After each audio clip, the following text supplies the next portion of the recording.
আবারও ২৪-এর আন্দোলনের কথা আসবে। এই জায়গায় যদি শেখ হাসিনা না হয় একজন পুরুষ হতো, অনেক আগে পদত্যাগ করে দিত, অনেক আগে। কিন্তু যেহেতু মহিলারা তাদের শয়তান তাদেরকে যখন ফেমিনিস্ট করে, মানে সে নারী এবং তাকে পাওয়ার প্রয়োগ করার রাস্তা দেওয়া হয়েছে, অসংখ্য অর্থ দেওয়া হয়েছে, পদ দেওয়া হয়েছে, ক্ষমতা দেওয়া হয়েছে, তখন যে ম্যাসাকারটা হয় ওটা অনেক ভয়ঙ্কর, অনেক খারাপ।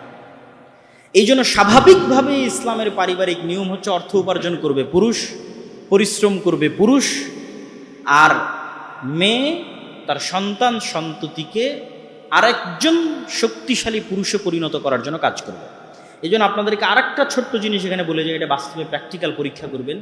যেই নারী যত কোমল এবং যত ভদ্র, যত নম্র এবং যত পর্দাশীলা, তার সন্তান তত সাহসী, তত বীর বিক্রম, তত বীর পুরুষ। আর যেই নারী যত অভদ্র, যত পুরুষদের সাথে বেশি মিশে এবং যত ফেমিনিস্ট, যত নারীবাদী, তার পুরুষ সন্তান ততটাই দুর্বল এবং ওরাই হচ্ছে এলজিবিটি হয়ে বলবে আমি এখন মেয়ের রূপ ধারণ করব, কেননা তার মধ্যে পৌরুষত্ব শেষে নাই। এইটা আপনি বাস্তবে পরীক্ষা করে দেখতে পারেন। আর শয়তান এই জিনিসটা চায়।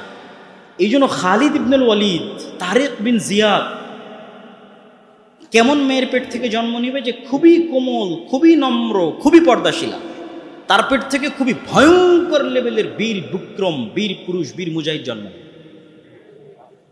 তো এই জন্য ইসলাম চায় যে মেয়েরা এই সাইডটা দেখভাল করুক, পরিবার দেখভাল করুক, সন্তানকে খুব ভালোবাসা দিক, আদর দিক, যত্ন দিক, শিক্ষা দিক, এমন সন্তান তৈরি করুক পৃথিবী শাসন করবে। আর তার বিপরীতে সেকুলার সিস্টেম চায় যে মেয়েরা ফেমিনিস্ট হোক। তাহলে মেয়েদের ফেমিনিস্ট হওয়ার একটা অন্যতম রাস্তা হচ্ছে সে চাকরি করবে, টাকা ইনকাম করবে। তখন যে ম্যাসাকার হবে সেই ম্যাসাকার সে কন্ট্রোল করতে পারবে না, মানসিকভাবে মহিলা কন্ট্রোল করতে পারবে না, ওই ব্যালেন্সটা পুরুষ রক্ষা করতে পারে। তখন মহিলা মানুষ জালেম হয়ে যায়, অত্যাচারী হয়ে যায়। দেখবেন এক মহিলা আর এক মহিলার উপর বেশি জুলুম করে, একজন পুরুষ আর এক পুরুষের উপর জুলুম করার চাইতে একজন মহিলা আর এক মহিলার উপর বেশি জুলুম করে। শাশুড়ি বৌমার উপর, বৌমা শাশুড়ির উপর, এইভাবে মানে মেয়েরা মেয়েদের প্রতি বেশি জুলুম করে। তখন ওই মেয়ে যখন আরও বেশি পরিমাণে ক্ষমতা পেয়ে যায়, তখন সে আর ব্যালেন্স করতে পারে না। তখন সেই জুলুমটা তার স্বামীর উপর শুরু হয়, জুলুমটা সন্তান সন্ততির উপর শুরু হয়। ফলত সমাজ ব্যবস্থা এবং পরিবার ব্যবস্থায় ব্যালেন্স করার জন্য যে পুরুষ, তাকে ইনকাম করতে হবে, সে ন্যূনতম হলো ব্যালেন্স। তার মানে সব পুরুষ ভালো আমি এটি বলতেছি না, কিন্তু মোটামুটি স্বাভাবিক অবস্থায় একজন পুরুষ আরেকজন স্বাভাবিক নারীর চাইতে বেশি ব্যালেন্স করতে পারে। তাহলে কখন চাকরি করবে? যদি খুবই অসহায় অবস্থা হয় এবং যদি মনে করে পরিবার পরিজন, সন্তান সন্ততির ক্ষতি হচ্ছে না, জ্ঞান আছে, স্বামীর আনুগত্য করে, স্বামীর অনুমতি আছে, পর্দার লঙ্ঘন হচ্ছে না, এরকম ডট ডট ডট ডট অসংখ্য শর্তের ভিত্তিতে চাকরি করতে পারে। শায়েখ বর্তমান যুগের মেয়েদের ক্যারিয়ার ভাবনা নিয়ে কিছু নাসিহা করবেন দয়া করে। আশা করি এতক্ষণ যে প্রশ্নের উত্তরটা দিয়েছি তার মধ্যেই এই উত্তরটা নিহত আছে যে আমাদের মেয়েদের ক্যারিয়ার কি হওয়া উচিত।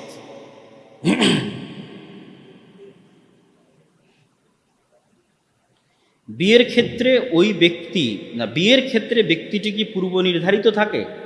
মানে জীবনসঙ্গীর কথা বলছি না, দোয়ার মাধ্যমে আমার উত্তম জীবনসঙ্গী পেতে পারি? আল্লাহ সুবহানাহু ওয়া তাআলা নিজেই তাকদীর নির্ধারণ করেছেন, আবার আল্লাহ সুবহানাহু ওয়া তাআলা নিজেই দোয়া করার আদেশ দিয়েছেন, আল্লাহ সুবহানাহু ওয়া তাআলা নিজেই চেষ্টা করার আদেশ দিয়েছেন। সবার কথা বাদ দিলাম, আপনি মুসা আলাইহিস সালামের জীবনী পড়ে দেখেন। মুসা আলাইহিস সালামকে আল্লাহই বলছে তুমি যাও ফিরআউনের কাছে, আল্লাহ জানেন এখানে কি ঘটবে। তারপরেও আল্লাহ সুবহানাহু ওয়া তাআলা মুসা আলাইহিস সালামকে বলছেন তুমি দোয়া করো, আমাকে দোয়াতে স্মরণ করতে ভুলবে না, আমাকে আমার কাছে দোয়া করবে যে আল্লাহ আপনি আমাকে বাঁচান বা বিপদ থেকে উদ্ধার করেন। আল্লাহ চাইলে মুসা আলাইহিস সালামের মুখের তোতলামি এমনি ভালো করে দিতে পারতেন। তারপরে মুসা আলাইহিস সালামকে শিখালেন আপনি দোয়া করেন, রব্বি ইশরাহ লি সাদরি ওয়া ইয়াসসির লি আমরি ওয়াহলুল উকদাতাম মিন লিসানি ইয়াফকাহু কওলি। দোয়া একটি ইবাদত যা আল্লাহ পছন্দ করে। তো তাকদীরের লিখন আল্লাহ সুবহানাহু ওয়া তাআলার জ্ঞান, কিন্তু স্বাভাবিকভাবে প্রত্যেক কল্যাণকর জিনিসের জন্য মানুষের বুদ্ধি বিবেক থাকা যতক্ষণ আছে ততক্ষণ তাকে চেষ্টা করতে হবে এবং আল্লাহ সুবহানাহু ওয়া তাআলা এতে বরকত দেবে। অতএব দোয়া করতে হবে, ভালো মানুষ খুঁজে বের করার চেষ্টা করতে হবে। মোবাইল ফোনের উপর আসক্তি কিভাবে কমানো যায়, নামাজে কিভাবে মনোযোগ ধরে রাখবো, মোবাইল ফোনের আসক্তি কমানোর একটা উপায়, ঘুম থেকে উঠে মোবাইল চালানো যাবে না, ঘুমানোর আগে মোবাইল চালানো যাবে না। সর্বনিম্ন এই জিনিসটা মেনটেন করবেন, আশা করি একটু একটু করে কমবে মোবাইল ফোনের আসক্তি। শুধু দুইটা জিনিস মেনটেন করবেন, ঘুমানোর আগে কখনোই মোবাইল চালাবেন না, অন্তত আধা ঘন্টা 1 ঘন্টা মোবাইল আগে রেখে দেবেন, আর ঘুম থেকে উঠে অন্তত 2-3 ঘন্টা 3-4 ঘন্টা মোবাইলে হাত দিবেন না, যত জরুরি যত ইমার্জেন্সি হোক। ইম্পর্টেন্ট আর ইমার্জেন্সির মধ্যে পার্থক্য করতে পারতে হবে। ইমার্জেন্সি হচ্ছে এখনই ফোন আসতেছে, কিন্তু আর্জেন্ট হচ্ছে এখনই ফোন আসতেছে বা ইমার্জেন্সি, কিন্তু এই ফোনটাকে আমার জন্য ইম্পর্টেন্ট, এই ফোনটাকে আমার কোনো কাজে লাগবে, আমার কোনো উপকারে আসবে, কোনো কাজে লাগবে না, কোনো উপকারে আসবে না। অতএব ইমার্জেন্সি হলো, আর্জেন্ট হলো, থাক, দরকার নেই। ইম্পর্টেন্ট কোনটা সেটার প্রতি ফোকাস রাখেন। প্রত্যেক আর্জেন্ট ইমার্জেন্সি কখনো ইম্পর্টেন্ট হয় না, কিছু আর্জেন্ট কিছু ইমার্জেন্সি ইম্পর্টেন্ট হতে পারে। শিক্ষকেরা অল্প কিছু ক্লাস নেয় এবং দেরি করে ক্লাসে আসে, আবার অল্প সময় পরে চলে যায়।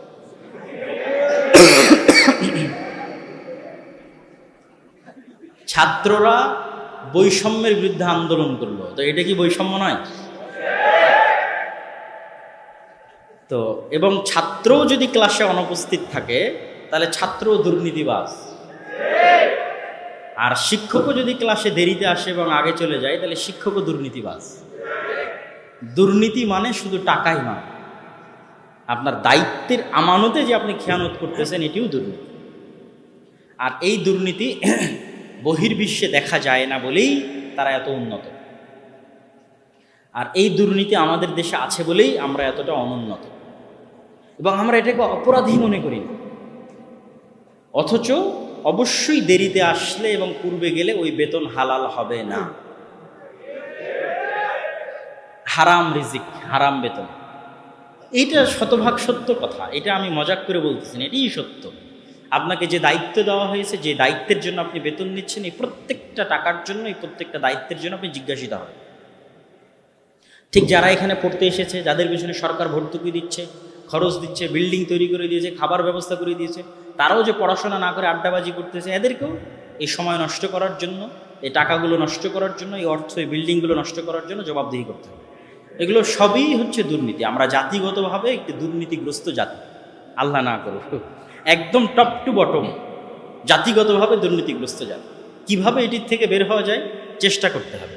এই জিনিসগুলো বিশেষ করে যারা প্রবাস থেকে ফেরত এসেছে তাদের মধ্যে কিছুটা হলেও দেখা যায়, তারা এটা বুঝে যে না, আসলে আমরা জাতিগতভাবে যা করতেছি এটা ভুল করতেছি, তখন তার মধ্যে সিনসিয়ারিটি কাজ করে, সময়ের বিষয় আরও বিভিন্ন বিষয়। তো দেশের বাইরে না গেলে এটির বাস্তব অভিজ্ঞতা করা খুব কঠিন, কিন্তু যেভাবেই হোক আমাদের এটা বুঝতে হবে যে এটি আমাদের ধ্বংসের কারণ। আমাদের বিজনেস ফ্যাকাল্টির শিক্ষকরা কোনোদিন সুদের মতো ভয়াবহ বিষয় নিয়ে কথা বলেন না। না, তার আগে একটু বলি, হাসার কিছু নাই। সুদ যে ক্ষতিকর এটাই কেউ জানে না। এই জন্য এই সম্পর্কে তো আমাদের পড়াশোনা নাই। আমাদের অর্থনীতি মানেই, অঙ্ক মানেই ক্যাশ মানি আর সুদ আলাদা করা ইউরোপ আমেরিকায় অসম্ভব। প্রত্যেকটা ক্যাশ মানি আসলে লোনের বিপরীতে এসেছে। There is no cash money, আসলে কোনো ক্যাশ মানি নাই, প্রত্যেকটা টাকার বিপরীতে লোন আছে।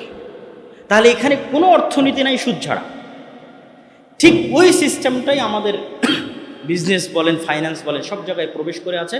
অর্থনীতি মানেই সুদ, সুদ ছাড়া আবার কিসের অর্থনীতি? অর্থনীতি টাকা মানেই সুদ, সুদ ছাড়া আবার কিসের টাকা? ব্যবসা মানেই সুদ, সুদ ছাড়া আবার কিসের ব্যবসা? ফলত এই বিষয়টা তারা জানেই না ভালোভাবে, অনুভবও করতে পারে না, ফিলও করতে পারে না।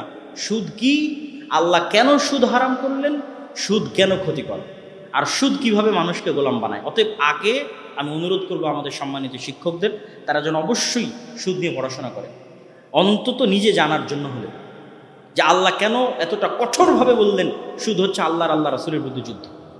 এটা তো রহস্য, এতটা ভয়ঙ্করভাবে বলা। নিজেকে সর্বদা দিনের উপর কীভাবে রাখা যায়? ফ্রেন্ড সার্কেল ভালো হলে দিনের উপর রাখা সহজ। এই জন্য ফ্রেন্ড সার্কেলের প্রতি গুরুত্ব দিতে হবে। নামাজি, আল্লাহওয়ালা বন্ধু বান্ধব বা ফ্রেন্ড সার্কেলের সাথে বেশি উঠা বসা করতে হবে। মাঝে মধ্যে মানুষের জানাজায় যেতে হবে, নিয়মিত কোরআন বুঝে পড়ার চেষ্টা করতে হবে। কোরআন কোনো কঠিন বই নয়, কোরআন তত্ত্ব নয় যে ফিকহের তত্ত্ব, হাদিসের তত্ত্ব, তাফসিরের তত্ত্ব, তত্ত্বমত্ত থিওরি মিউরি এগুলো না, একদম সহজ সাবলীল, র্যান্ডমলি কখনো আল্লাহর দয়ার বর্ণনা দিবে, কখনো পরকালের বর্ণনা দিবে, কখনো আল্লাহর শক্তির বর্ণনা দিবে, কখনো অতীতে চলে যাওয়া উম্মতের বর্ণনা দিবে, কখন নবীদের জীবনী বর্ণনা করবে। এইভাবে আসতেই থাকবে ঘুরিয়ে ফিরিয়ে। ফলত এটা মানুষের সাইকোলজির সাথে খুব সহজ কোরআনের সাথে কানেক্ট করা। অতএব নির্দ্বিধায় কোরআন পড়বে এবং কোরআন অনুবাদ সহ পড়বে। অন্তরের জেনা কি? অন্তরের জেনা হচ্ছে অন্তরের কুপরিকল্পনা। তাহলে কি আপনি বলবেন যে অন্তরের কুপরিকল্পনার জন্য আল্লাহ ধরবে?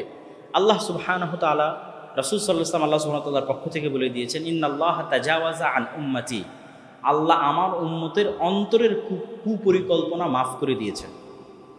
আচ্ছা, তাহলে কোন অন্তরের কুপরিকল্পনা জেনা হিসেবে বিবেচিত হবে? যেটির উপর মানুষ আজমে মুসাম্মাম করেছে। আজমে মুসাম্মাম মানে শক্ত সিদ্ধান্ত নিয়েছে, ফাইনাল ডিসিশন নিয়েছে যে আমি এটি করব, এবং সেটি করার জন্য চেষ্টাও করেছে। এই অন্তরের কুপরিকল্পনার জন্য আল্লাহ পাকড়াও করবেন। আর যে অন্তরের কুপরিকল্পনার উপরে সে শক্ত সিদ্ধান্ত নেয়নি, অন্তরের কুপরিকল্পনা এসেছে আবার আল্লাহর ভয়ে, না এটা করা যাবে না, বাদ দিয়ে দিয়েছে, এই অন্তরের কুপরিকল্পনা আল্লাহ এমনি মাফ করে দেবেন। মেয়েদের দায়িত্ব কর্তব্য কি এই উম্মার জন্য? এই উম্মার জন্য মেয়েদের সবচেয়ে বড় দায়িত্ব কর্তব্য হচ্ছে একটা শক্তিশালী সাহসী প্রজন্ম তৈরি করা, বিল্ড আপ করা। নিজে শিক্ষিত হয়ে, নিজে দিনের জ্ঞান অর্জন করে, নিজের সন্তান সন্ততিকে কিভাবে ভবিষ্যৎ প্রজন্মের নেতা বানানো যায়, লিডার বানানো যায়, উম্মার নেতা বানানো যায়, সেটির জন্য চেষ্টা করা। আমরা যারা ইতিমধ্যে অবৈধ সম্পর্কে জড়িয়ে গেছি, সেখান থেকে উত্তরণের উপায় কি? খুব সুন্দর প্রশ্ন। আমি সাধুবাদ জানাই যে সে অন্তত চিন্তা করেছে যেটি থেকে কিভাবে বের হওয়া যায়, এবং এই চিন্তা করাটাই রাস্তাকে সহজ করে দেয়। আল্লাহ সুবহানাহু ওয়া তাআলা আমাদের জন্য এই রাস্তাকে সহজ করে দিক, আল্লাহুম্মা আমিন।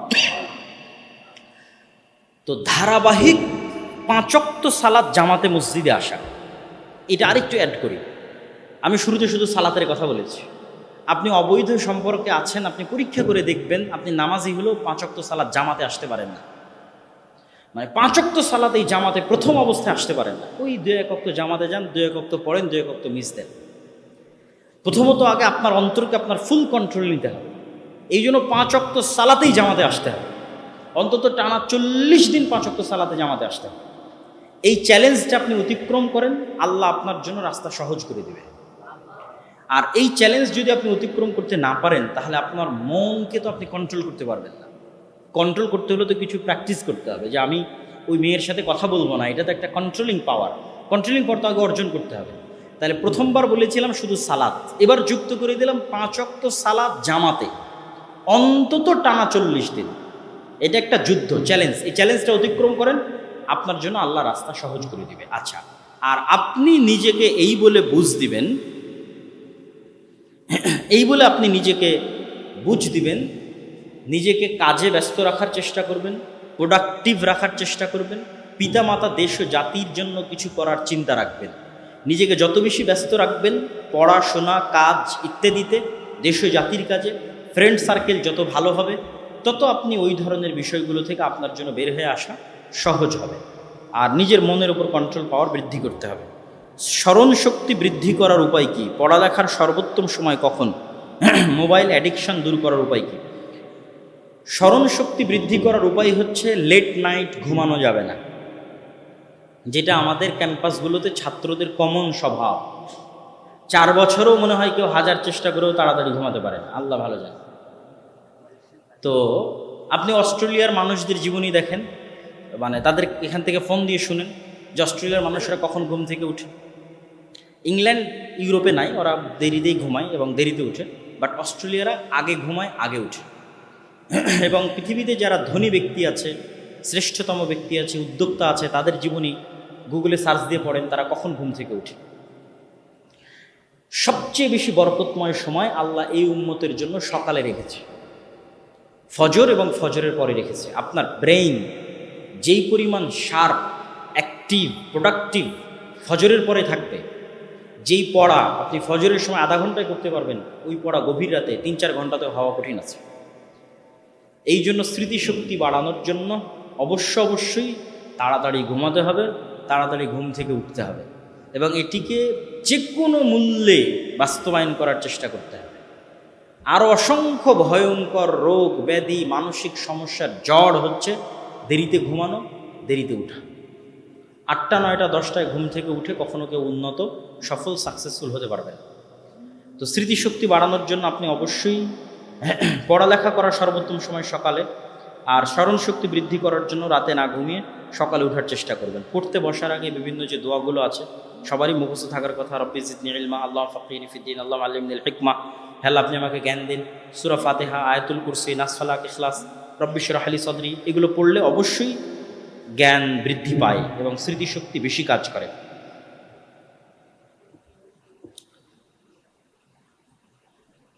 শায়েখ কিছু ইসলামী বই সাজেস্ট করুন যেগুলো মুসলিম নারীর জন্য পড়া আবশ্যক। প্রথমত, যে 4জন শ্রেষ্ঠ নারী তাদের জীবনী পড়েন। মারিয়াম আলাইহিস সালাতু ওয়াস সালামের জীবনী পড়েন, ফেরাউনের স্ত্রীর জীবনী পড়েন, আয়েশা রাদিয়াল্লাহু তাআলা আনহার জীবনী পড়েন, খাদিজা রাদিয়াল্লাহু তাআলা আনহার জীবনী পড়েন।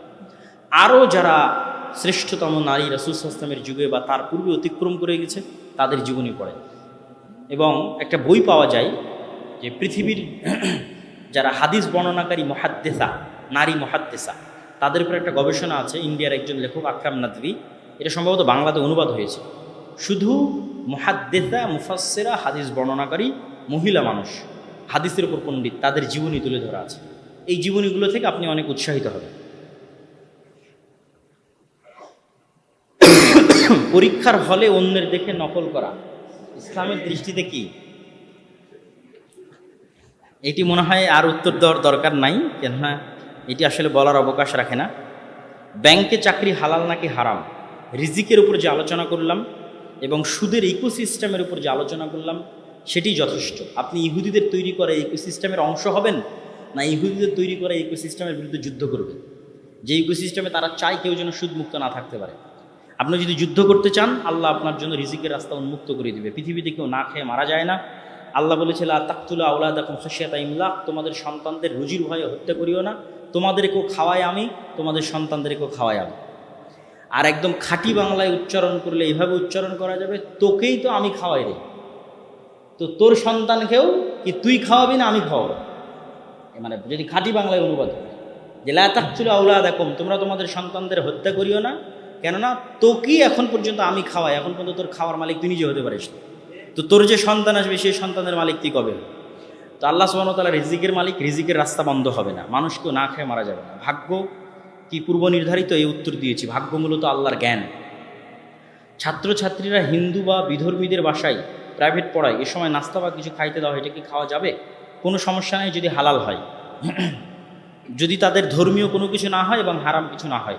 রাসূল সাল্লাল্লাহু আলাইহি ওয়াসাল্লাম বিধর্মীদের বাড়িতে খেয়েছেন। ইলম অর্জনের জন্য আল কোরআনের সাথে কি কি বই পড়তে হবে?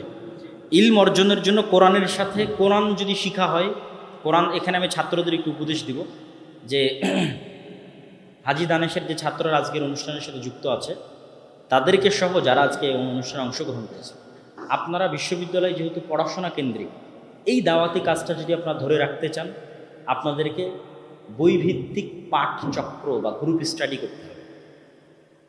কোরআনের জন্য গ্রুপ স্টাডি করতে হবে, যেখানে কোরআন শিখবেন আর একজনকে শিখাবেন, আবার বিভিন্ন বইভিত্তিক গ্রুপ স্টাডি করবেন। তো সেক্ষেত্রে সবার আগে আপনারা আকীদা বা তাওহীদ এই জ্ঞানগুলোকে সামনে নিয়ে আসতে পারেন, আল্লাহর পরিচয়, পরকাল, এই কেন্দ্রিক যে বইগুলো আছে সেগুলোকে সামনে নিয়ে আসতে পারেন, কেননা এগুলো মানুষের বিশ্বাসকে মজবুত করে।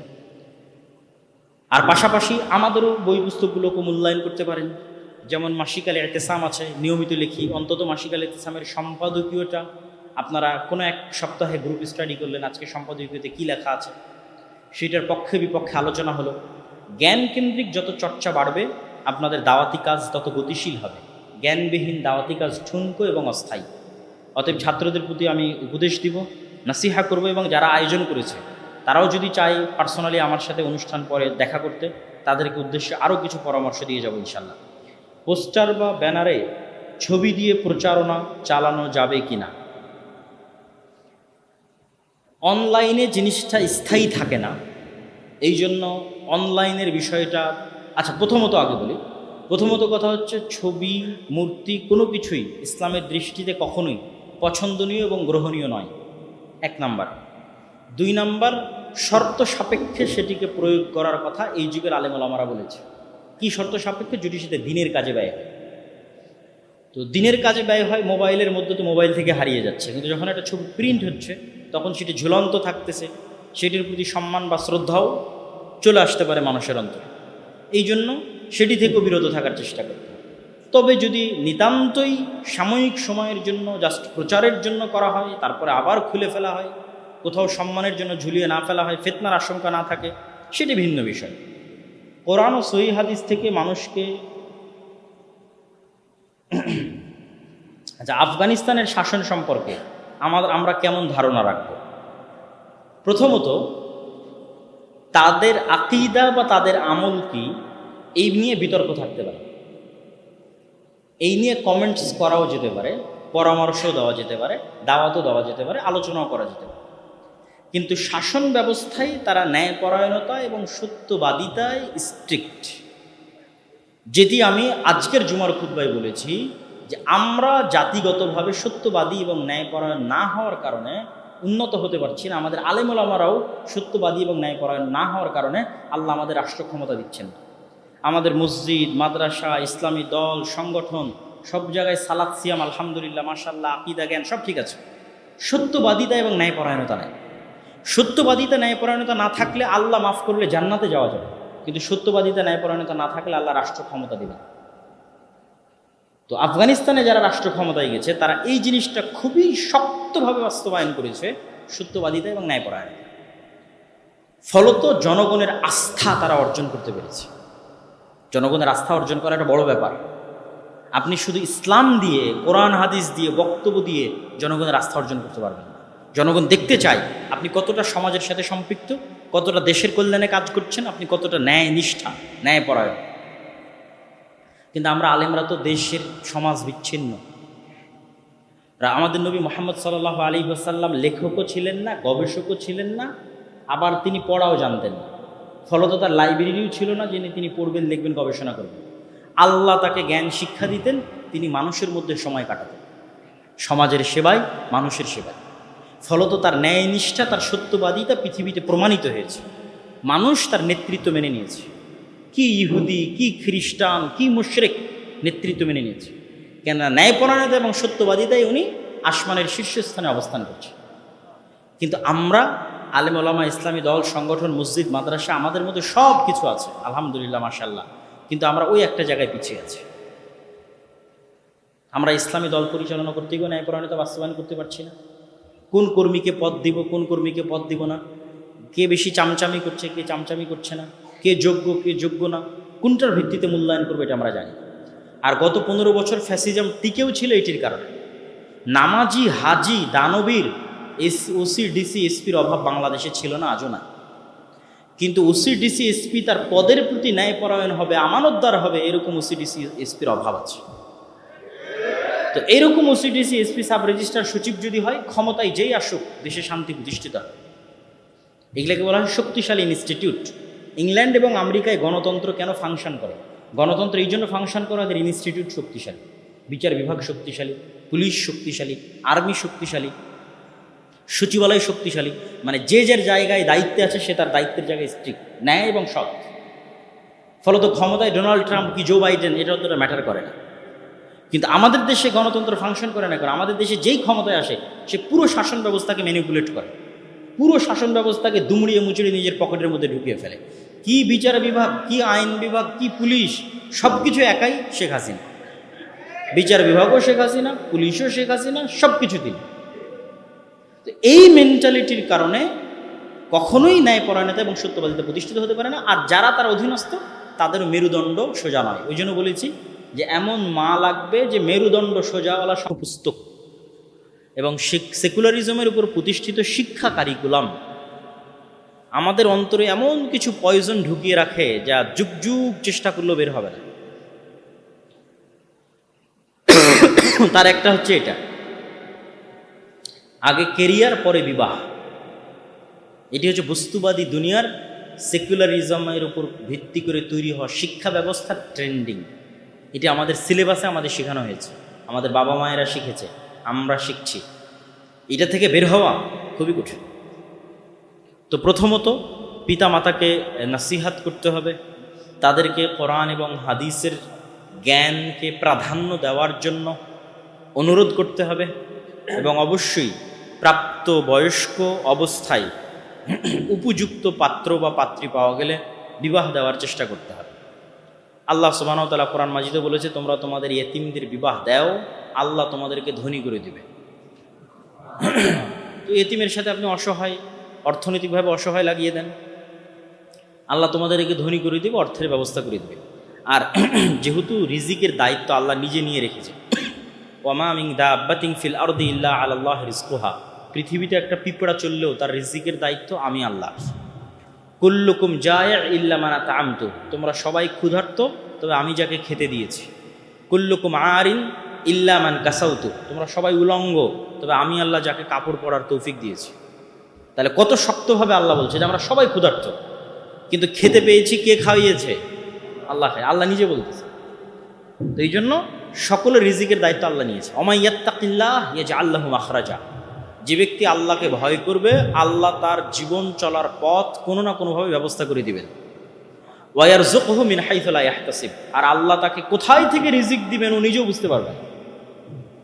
অতএব আপনি আল্লাহর উপর ভরসা করেন, পিতা মাতাকে আল্লাহর উপর ভরসা করতে শিখান। এক্সটার্নাল টিচার এসে ভাইভাতে কেন পর্দাশীল কাউকে মুখ খুলতে বলে, এ ব্যাপারে কিছু বলবেন প্লিজ। আজকের আধুনিক বিশ্ব ইসলাম বিরোধী নয়, বরং ইসলাম বান্ধব। কিভাবে ইসলাম বান্ধব?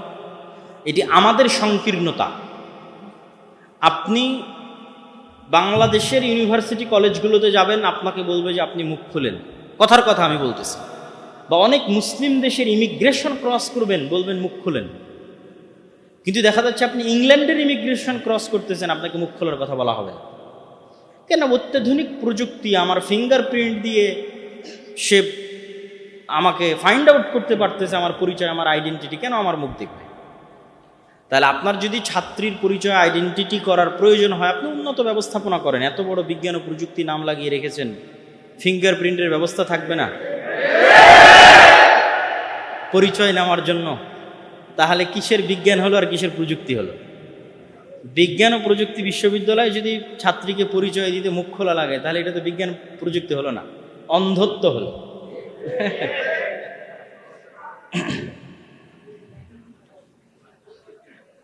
মেয়েদের চাকরি বিষয়ে কিছু বলবেন। ইসলামের পরিবার ব্যবস্থায়, আচ্ছা তার আগে আরেকটু ভূমিকা দিয়ে, সেটি হচ্ছে আল্লাহ সুবহানাহু ওয়া তাআলা সৃষ্টিগতভাবে যে মেয়েদেরকে দুর্বলের কথা বললেন, এটি একদম সায়েন্টিফিক্যালি অযৌক্তিক নয়। হরমোনাল পার্থক্য আছে। ম্যাসকুইলিন যে হরমোন, মানে পৌরুষত্বের যে হরমোন, সেটি পুরুষদের মধ্যে আছে, আর নারীদের যে হরমোন সেটি নারীদের মধ্যে আছে। ফলত স্বভাবে কিছু পার্থক্য আছে। সব বাদ দিলাম, আপনি এই 24-এর আন্দোলনের কথা ধরেন, মেয়েদের একটা ভালো ভূমিকা ছিল, কিন্তু দেখবেন যেগুলো একদম ক্রিটিক্যাল মোমেন্ট, ভয়ঙ্কর সিচুয়েশন, সেখানে দেখবেন মেয়েরা নাই। তখন ছেলেরাও চেষ্টা করতেছে মেয়েরা সেফলি বের হয়ে যাক, এবং ওই সিচুয়েশন ট্যাকেল দেওয়ার মতো অবস্থা মেয়েদের নাই, তাদের মানসিক শক্তি নেই। এই জন্য পৃথিবীতে বড় বড় অপারেশন, সার্জারি, এই জগতে যদি যান, দেখবেন যে মেয়েদের অংশ, অ্যানেস্থেশিয়া, যখন সিজার করে অ্যানেস্থেশিয়ার মেয়ে ডাক্তার খুঁজেই পাওয়া যায়। তো এগুলো হচ্ছে বাই নেচার, জন্মগত কিছু বিষয় আছে। কিছু কিছু বিষয়ে মেয়েরা এগিয়ে, কিছু কিছু বিষয়ে ছেলেরা এগিয়ে। তো শয়তানের জন্য খুবই সহজ হয় একজন মেয়েকে ফেমিনিস্ট করা। একবার একজন মেয়েকে ফেমিনিস্ট করতে পারলে, মানে অ্যাজ এ নারী সে পুরুষের চাইতে বেশি পাওয়ারফুল, এবং এই পাওয়ার খাটানোর রাস্তা তার সামনে তৈরি হলে, অর্থনৈতিকভাবে হোক, পদের কারণে হোক, যে কোনোভাবে হোক, তখন যে ম্যাসাকারটা হয়, ওই ম্যাসাকারটা একজন পুরুষের তুলনায় বেশি ভয়ঙ্কর হয়।